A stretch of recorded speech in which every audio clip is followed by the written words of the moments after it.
மெரினாவில் ரோப்கார் அமைப்பது தொடர்பான சாத்தியக்கூறுகள் குறித்து ஆய்வு செய்ய திட்டம் தீட்டப்பட்டிருக்கிறது. இது தொடர்பான கூடுதல் தகவல்களோடு இணைகிறார் செய்தியாளர் பாண்டியராஜ். பாண்டியராஜ், இது தொடர்பான விவரத்தை நீங்க தெரிவிக்கலாம்.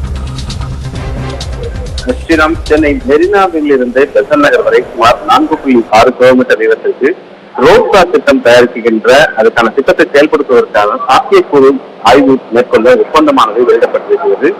மத்திய அரசினுடைய சாலை போக்குவரத்து துறை தமிழ்நாடு, ஆந்திரா, மகாராஷ்டிரா உள்ளிட்ட 6 மாநிலங்களில் 10 இடங்களில் சுமார் 5 கிலோமீட்டர் தொலைவிற்குள் ரோப்கார் அமைக்கும் திட்டத்தை உருவாக்கி இருக்கிறது. இதற்கான சாத்தியக்கூறு ஆய்வு மேற்கொள்ள தேசிய நெடுஞ்சாலை சரக்கு மேலாண்மை நிறுவனமானது ஒப்பந்த புள்ளியானது கோரியிருக்கிறது. இதன் மூலமாக தமிழ்நாட்டில் சென்னை மெரினாவிலிருந்து பட்டினப்பாக்கம், எம்ஆர்சி நகர் வரையே பெசன் நகர் வரை இந்த ரோப்கார் அமைக்க திட்டமிட்டிருக்கிறது.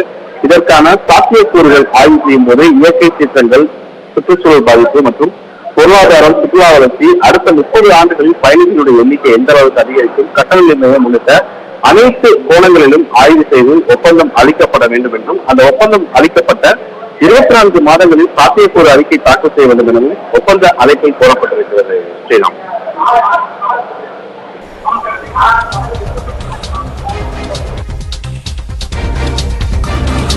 தகவல்களை வழங்கியதற்கு நன்றி பாண்டியராஜ்.